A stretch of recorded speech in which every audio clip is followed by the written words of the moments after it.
What is a compressor? Well, it's a thing in that rack over there that everybody thinks they need, but no one is really sure how to work.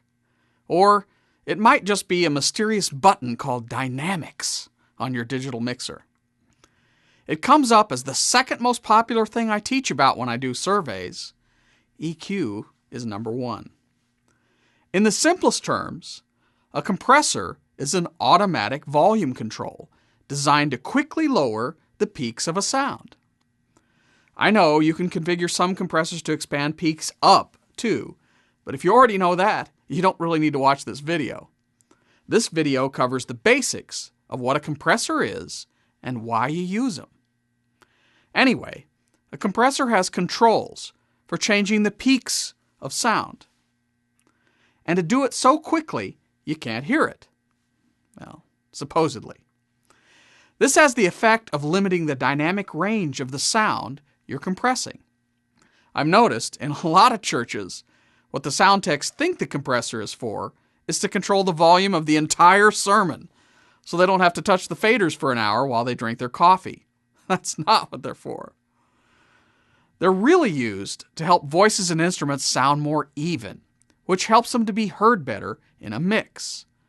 And since you're normally just lowering the volume of the peaks, you can raise the overall or average volume of the voice or instrument using gain to make it louder. This will make compressed sounds easier to hear in a mix. Also, if you remember your Fletcher-Munson curve, as things get louder, the frequency response of your ear flattens out, so you hear the bass and treble more evenly, and the harsh frequencies are damped more. The net effect is compressed sounds sound warmer and less harsh. And since you can hear low-frequency sounds much better when they're loud, sounds that are primarily low frequencies like bass, kick drum, and toms are much easier to hear when they're made louder using a compressor. For singers, it also makes them sound, well, better. I've noticed that really great singers have incredible breath control. They're able to control the volume of each note very precisely for the entire length of the note. Average singers can't do this. They tend to surge in volume at the beginning of notes, waver in the middle, and run out of air before the end.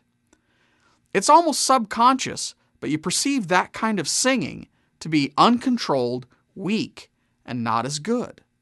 But compression can correct this. Well, at least some. And make an average singer sound much better. Used in a subtle and gentle way, it can make a great voice sound spectacular. It has the same effect on a speaking voice as well. Compression will make the voice warmer, more present, and more controlled. And, pastors, easier to hear. So think of compression as the spice that makes things tasty. You don't need it on everything, but if you don't go overboard, it can really make some things great.